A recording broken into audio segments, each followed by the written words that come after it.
Assalamualaikum warahmatullahi wabarakatuh. Para pecinta horor Nusantara, kembali lagi bersama Suciem Rahmat Channel. Dan kali ini Suciem Rahmat Channel mau menceritakan cerita horor yang berjudul Mapak. Dan cerita horor kali ini bersumber dari akun thread Rama Atmaja. Dan tak perlu menunggu lama lagi, langsung saja kita mulai ceritanya. Mapak, tumbal anak, tumbal diri, persugihan merajut kisah kelam yang memakan korban. Aku akan menceritakan sebuah kisah di malam yang berembun di tahun 90-an.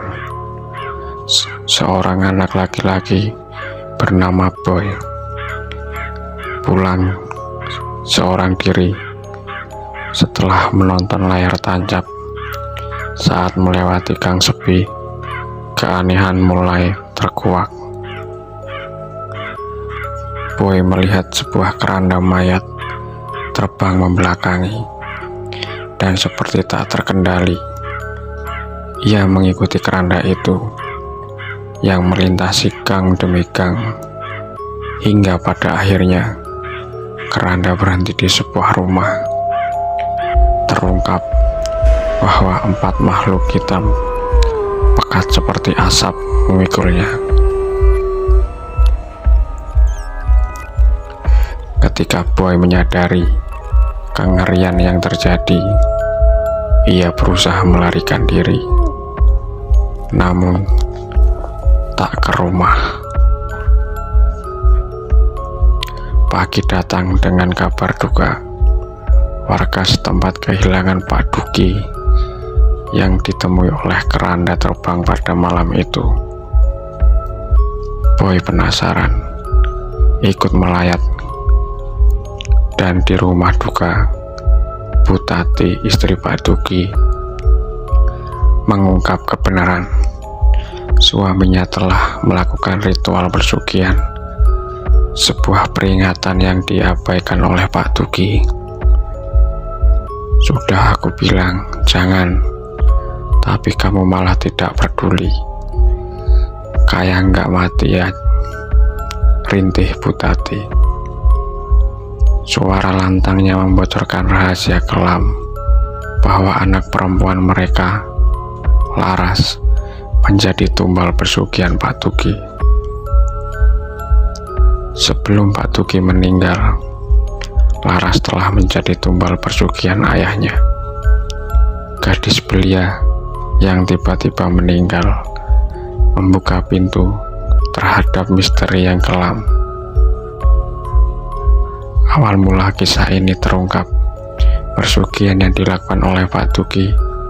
Cerita penuh misteri ini mengisahkan tentang kehidupan dan kematian, serta bagaimana ketidaktahuan dan kecerobohan manusia membuka pintu bagi kehadiran tak terduga.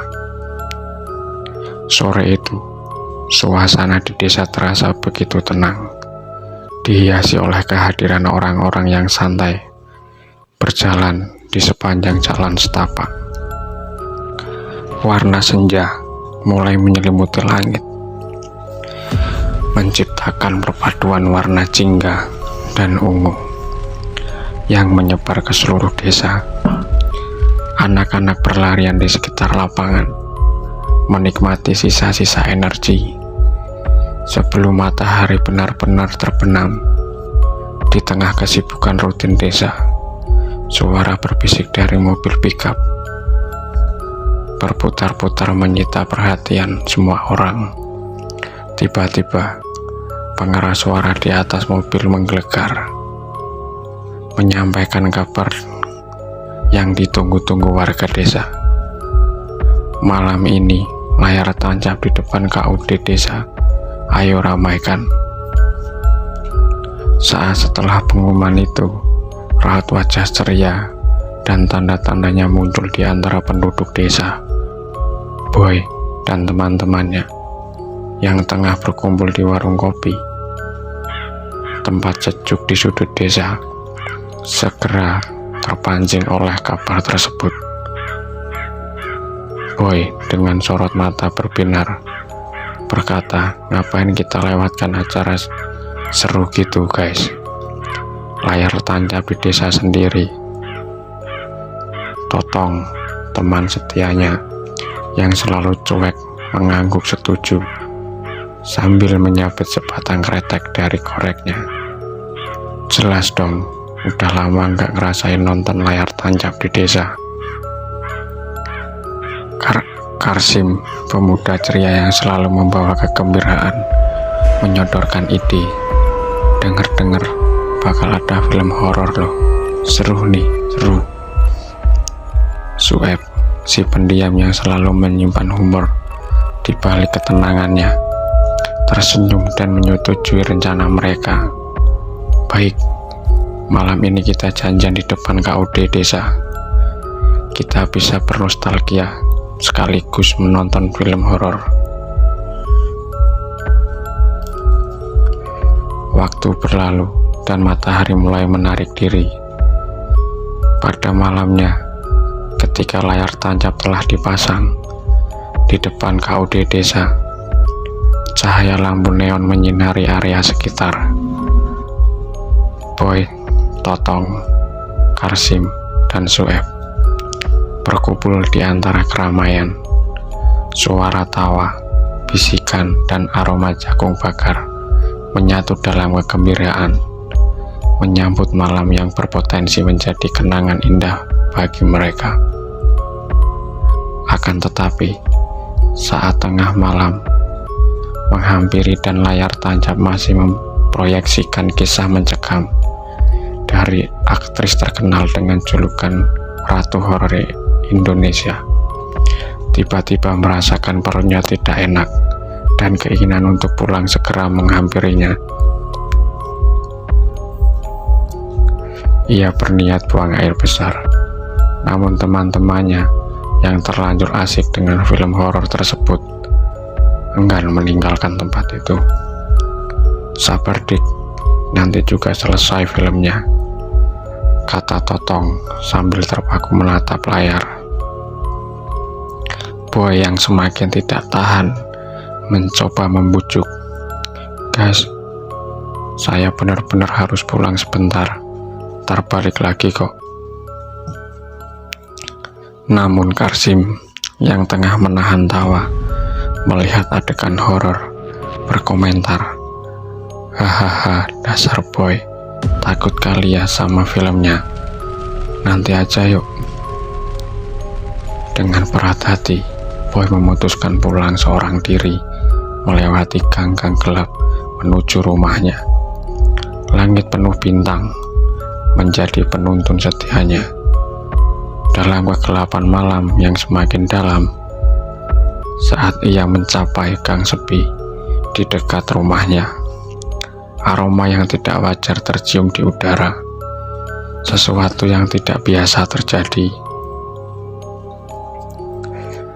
Boy mencoba mengabaikan dan melanjutkan langkahnya. Namun pandangannya tertuju pada sebuah keranda mayat yang melayang membelakangi jalannya. Perasaan aneh menyelubungi dirinya, tapi rasa ingin tahu yang kuat mendorongnya untuk mengikuti keranda tersebut. Seakan terhipnotis, dan sebenarnya Boy berada di antara dua dimensi, di antara realitas yang nyata dan kegelapan yang tak terjangkau oleh panca indera. Meski hatinya bergemuruh dengan keraguan, langkahnya terus mengikuti keranda terbang itu, melangkah dengan kontai, seolah-olah ditarik oleh kekuatan gaib yang tak terlihat. Suasana malam itu menyimpan keheningan yang begitu dalam, hampir seperti desa itu sendiri terlelap dalam tidurnya. Cahaya samar dari KUD desa menciptakan kilauan misterius dan para warga yang tidak terpaku oleh ketegangan film horor, lebih memilih beristirahat, membuat desa sepertinya hampir tanpa kehidupan. Malam itu, gang-gang desa terasa semakin gelap dan angker. Lampu-lampu jalan yang redup menyemarakan pinggiran gang, menciptakan bayangan yang menakutkan dan mengilhami ketidakpastian. Suara angin bertiup pelan memainkan daun-daun kering yang berhampiran, menciptakan serenade alam yang kontras dengan peristiwa yang sedang berlangsung. Keranda terbang itu terus menyusuri setiap gang, berbelok dan masuk ke gang-gang gelap, seolah-olah mencari sesuatu atau seseorang yang tersembunyi di balik kegelapan malam. Boy tetap melangkah, matanya menatap kosong ke depan, seolah terhipnotis oleh perjalanan misterius ini. Lingkungan sekitarnya menjadi semakin hening, hanya dihiasi oleh langkah-langkah yang terasa begitu besar di tengah malam yang sunyi. Aura misterius menyelimuti udara, dan kehadiran keranda terbang itu memberikan nuansa horor yang tidak terelakkan. Meskipun ragu dan hatinya ingin menolak, Boy mencoba berusaha. Ini gila, tapi kenapa saya ngikutin ini? Gumaman penolakan itu hanyalah bisikan lemah di tengah hening malam. Keputusasaan dan ketakutan tergambar di wajahnya, tetapi tubuhnya tetap melangkah, terikat oleh daya magis yang tidak dapat dipahami. Boy berhenti di tempat, tercengang ketika keranda terbang tiba-tiba berhenti di depan rumah salah satu warga. Tatapan nanar Boy perlahan berubah menjadi rasa tak percaya, dan matanya semakin membelalak ketika melihat dengan jelas bahwa keranda terbang itu diangkat oleh makhluk-makhluk tak kasat mata. Awalnya mereka hanya berbentuk asap hitam, tapi seiring waktu, wujud fisik mereka semakin terungkap. Makhluk-makhluk itu tinggi dan kekar, berkulit hitam pekat, diselimuti oleh asap hitam di sekelilingnya. Keempat pengusung keranda itu melihat ke belakang, memutar kepala mereka dan menatap Boy dengan mata yang berwarna merah darah. Ketika mereka membuka mulut lebar-lebar, suasana semakin mencekam. Boy tersadar dari kebingungannya, dan langsung nalurinya untuk bertahan hidup langsung memicu respon tubuhnya. Ia berbalik lari secepat mungkin. Bahkan sempat Boy terjatuh dan bangun lagi. Jantung Boy berdebar kencang. Ketakutan melanda setiap saraf-sarafnya. Anehnya, makhluk-makhluk itu tidak mengejarnya. Mereka hanya berdiri diam, seakan-akan menonton tanpa ekspresi. Meskipun begitu, ketidaknyamanan terus menyelimuti Boy, dan ia tetap berlari tanpa melihat ke belakang. Meski tujuan seharusnya pulang, Boy malah membawa kakinya kembali ke KUD, kembali ke tempat teman-temannya berkumpul. Totong, Karsim, dan Sueb melihat Boy kembali dengan nafas terengah-engah, wajah pucat, dan matanya masih mencerminkan ketakutan yang baru saja dialaminya. Mereka segera mendekat penuh kekhawatiran, berusaha memahami apa yang terjadi pada teman mereka. Totong dengan nada cemas bertanya, Boy, kamu kenapa? Kok mukanya kayak habis lihat hantu? Karsi menimpali. Bener, tadi kita udah janjian mau nonton bareng sampai selesai. Kok kamu tiba-tiba alasan mau BAB dan sekarang balik lagi? Sueb yang cenderung pendiam hanya melirik Boy dengan tatapan penuh tanda tanya. Boy masih terguncang oleh pengalaman misteriusnya, hanya menggelengkan kepala sebagai jawaban. Matanya memancarkan ketidaknyamanan, dan tampaknya ia belum sepenuhnya pulih dari kejadian yang baru saja ia alami.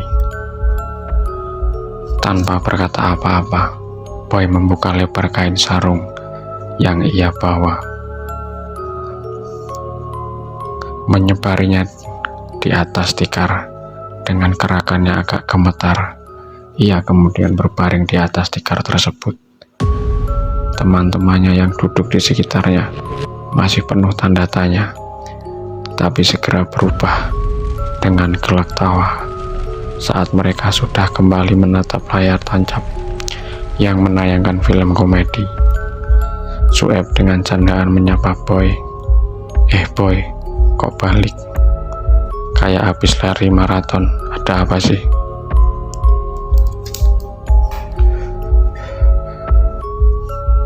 Totong menimpali.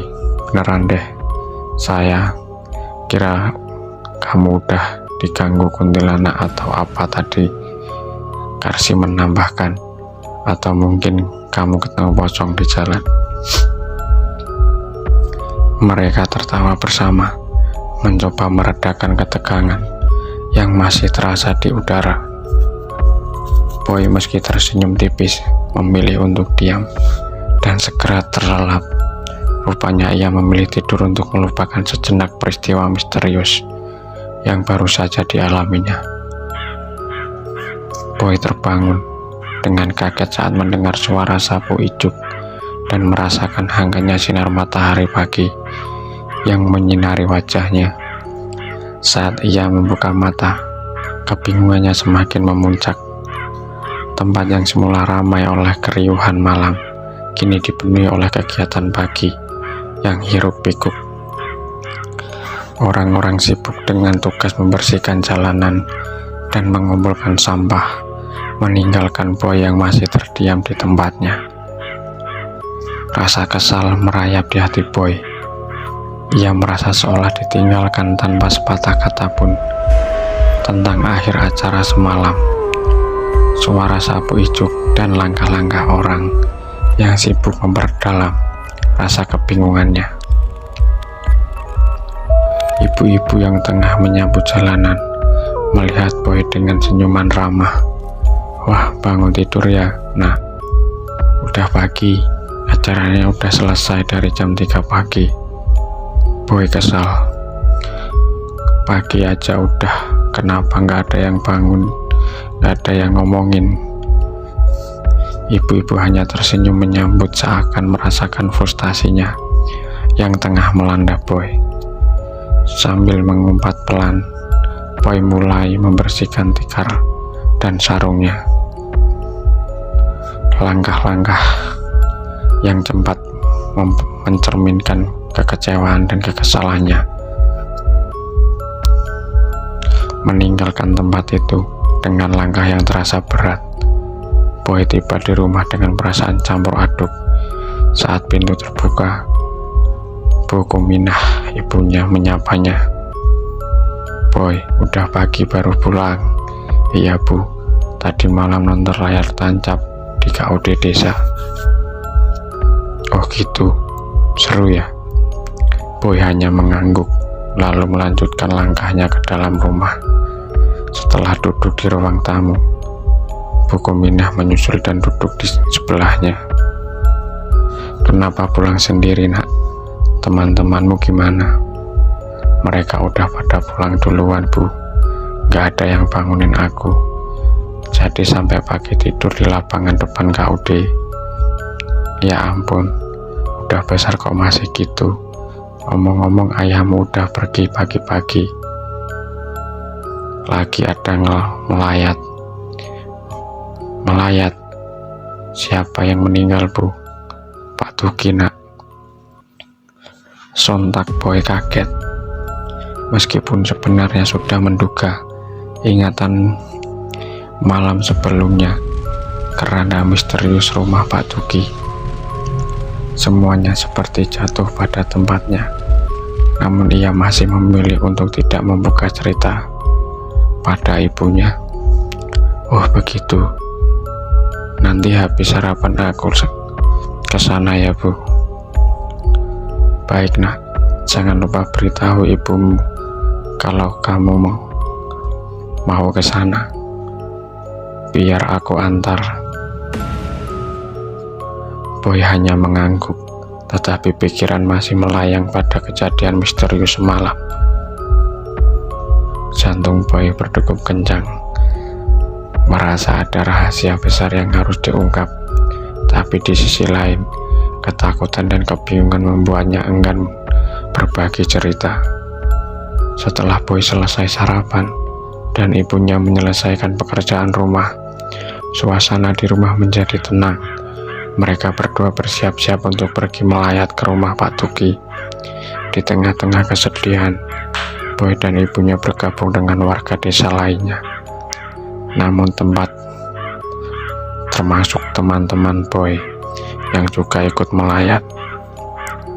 Dengan sikap penuh empati, Bu Kuminah mendekati Bu Tati, istri Pak Tuki. Semoga ketabahan selalu menyertai kamu, Tat. Jika butuh bantuan atau teman bicara, aku di sini, ucapnya dengan suara lembut, mencoba memberikan dukungan di saat-saat sulit tersebut. Sementara itu, di depan rumah Pak Tuki, Boy melihat ketika temannya duduk di kursi plastik yang berjejer dengan para bapak-bapak atau kaum pria lainnya. Mereka tampak serius, menunjukkan rasa belasungkawa kepada keluarga yang ditinggalkan. Sedangkan kaum wanita berkumpul di dalam dan teras rumah atau di ember rumah, saling mengobrol dan memberikan dukungan kepada Bu Tati. Boy mendekati ketika temannya yang sedang melayat. Kalian tahu nggak sih, tadi malam kalian ninggalin gue di depan lapangan KUD. Tidur saya kayak batu kah? Totong hanya tersenyum. Maaf ya Boy, kita kira kamu bisa bangun sendiri kalau ditinggal. Karsim menambahkan sambil tertawa. Iya, pagi-pagi kita kesini. Kamu kayaknya masih tidur pulas banget di sana. Sueb mengejek. Hahaha. Boy tidur lelap banget sampai gak ada yang bisa bangunin. Boy mengumpat kesal. Kalian gak bisa ngingetin. Lagian saya balik lagi pengen ikutan nonton layar tancap, tapi ternyata ketiduran dan kalian malah ninggalin saya. Totong tertawa. Maaf ya Boy, besok kita traktir es duren buat gantiin. Sementara teman-temannya masih tertawa, Boy menggerutu kesal.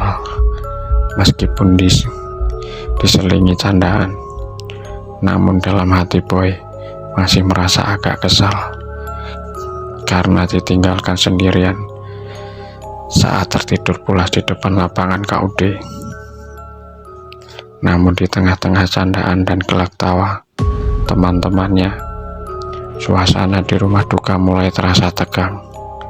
Bu Tati yang sedari tadi mencoba menahan air mata tiba-tiba bersuara.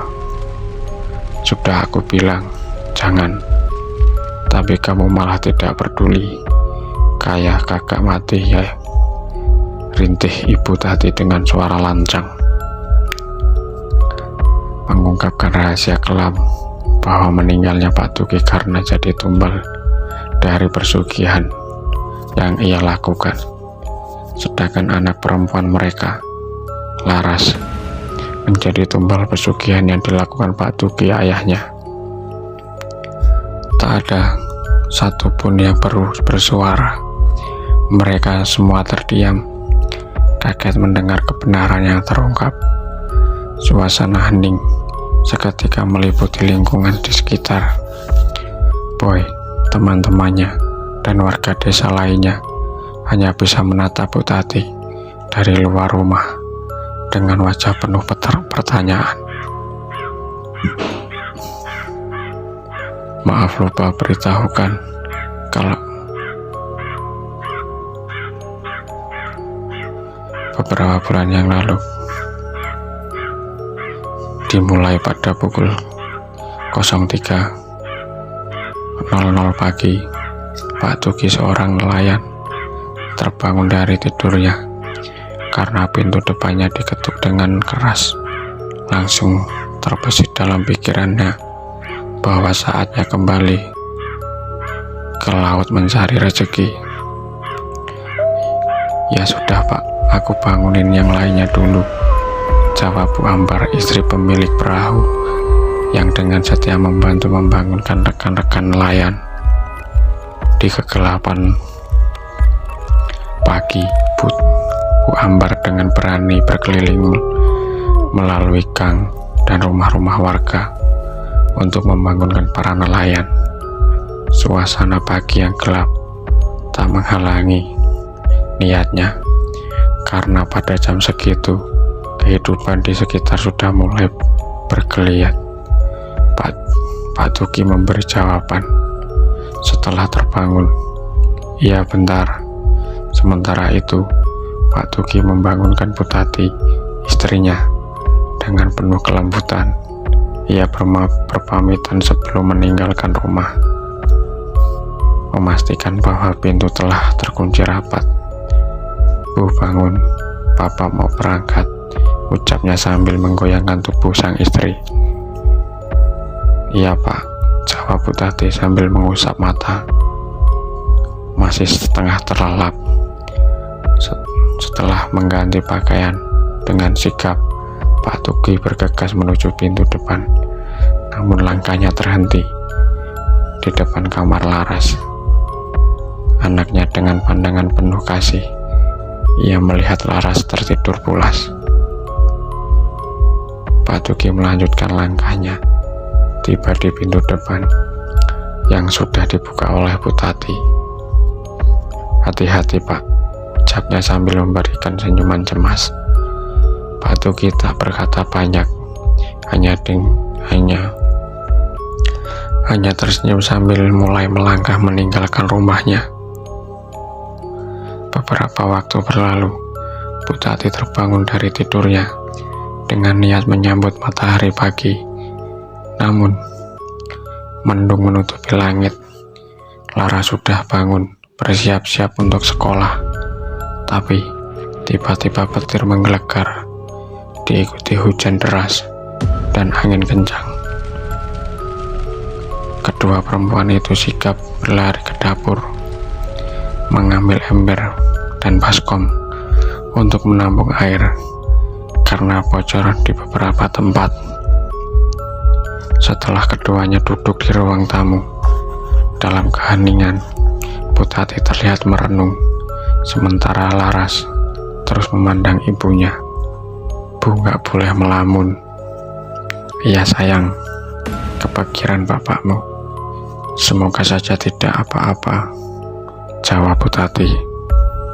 Berdoa saja Bu, supaya bapak bisa selamat, seru Laras. Putati tak menjawab, hanya mengangguk sambil berdoa di dalam hatinya agar suaminya selamat, entah pulang dengan rezeki atau tidak. Yang penting ia berharap sang suami pulang tanpa kekurangan apapun. Singkatnya, siang pun tiba. Hujan reda, tapi tak ada tanda-tanda suaminya pulang. Nelayan lain sudah kembali ke rumah, hanya Pak Tuki dan beberapa anggota perahunya yang belum pulang. Min, perahu Pak Soleh belum bersandar, tanya Putati pada salah satu nelayan yang lewat di depan rumah. Iya Bu, belum lihat, jawab Takmin. singkat dan melanjutkan langkah pulang. Bu Tati semakin gelisah, khawatir terjadi sesuatu pada suaminya. Ia memanggil Laras yang ada di dapur.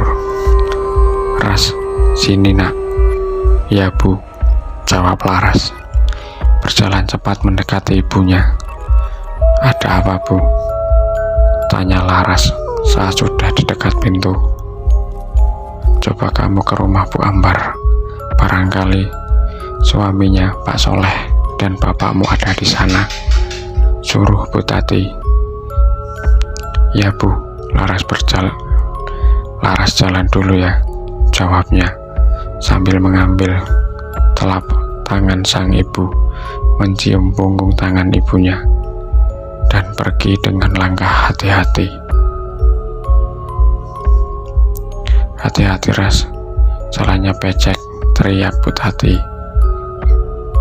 Laras sudah melangkah pergi. "Ya Bu," jawab Laras singkat, meninggalkan ibunya yang duduk cemas di teras rumah.